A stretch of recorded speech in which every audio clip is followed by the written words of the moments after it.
نبی اکرم صلی اللہ علیہ وسلم نے ارشاد فرمایا، جس شخص کے ہاں لڑکا پیدا ہو تو اسے چاہیے کہ اس کا اچھا نام رکھے اور اسے نیک ادب سکھائے، پھر جب وہ بالغ ہو جائے تو اس کا نکاح کر دے۔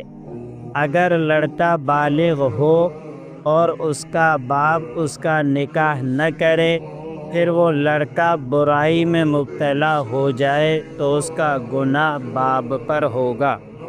حضرت عمر بن شعیب حضرت عبداللہ بن عمر بن عاص کے حوالے سے بیان کرتے ہیں کہ نبی کریم صلی اللہ علیہ وسلم نے ارشاد فرمایا، اپنی اولاد کو 7 برس کی عمر میں نماز پڑھنے کا حکم دو۔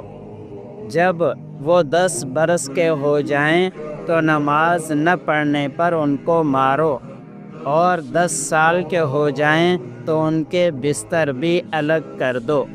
یاد رہے کہ بستر الگ کرنے کا حکم نماز نہ پڑھنے پر سزا کے طور پر نہیں ہے، بلکہ یہ الگ مستقل حکم ہے۔ اللہ عمل کا لیڈر۔